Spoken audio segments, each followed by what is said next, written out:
Hello, cool stars, hang on.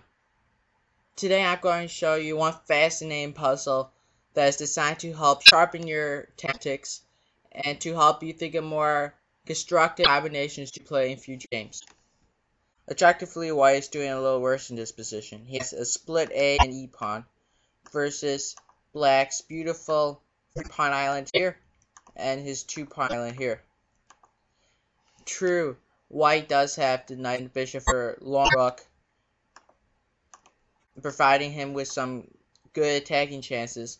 But eventually, these 3 pawns here are going to be able to break through the center fairly easily. But there's a move for white that just wins the game outright and stops the game in its tracks completely. What is this move?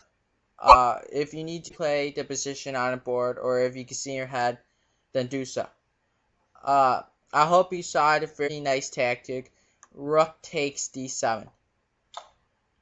Obviously, the queen cannot take. This is no attempt, but let's just look to see what happens if it does.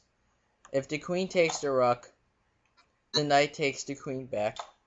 The rook recaptures the knight, and the queen can just take the c pawn off, and you can see that white has the central placed pieces versus these two poorly placed separated rooks, and white is dominating this position. You can also look that black's pawn structure has been fairly demolished, and now he has 3 pawn islands. So obviously this is no attempt for black to continue on with the game. So essentially, rook takes rook is forced. If he doesn't take, then he's just left in a terrible, rotten position. So the rook takes the rook. And now you can see that knight x e6 wins forking the queen king. There's no defense to this. Say the king just moves back to g8. The knight can simply pick off the queen. The rook takes. And again, we can see that black is doing very poorly here. As these 3 pylons and these 2 poorly separated rooks versus white's beautiful bishop and king. White's just going to dominate the game here. So, let's go back to this previous example. Just take a look at this knight. This puzzle shows you the wonderful attacking chances the knight has in any game. This knight is like an octopus in black's position and controls the central squares a6, a4, b7, b3, d3, e4,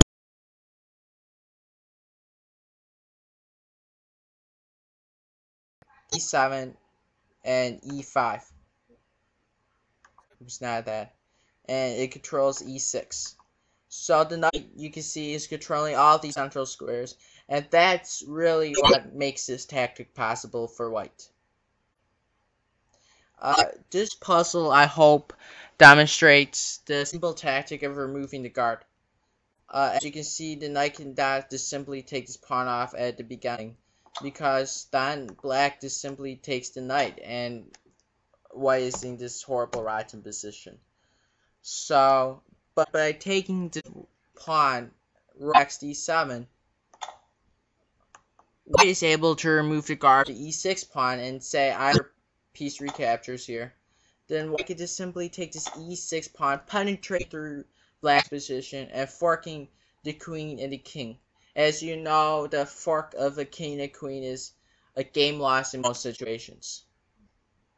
So, this is, I hope, a very clear and instructive example that effectively demonstrates tactics of removing the guard and forking 2 pieces.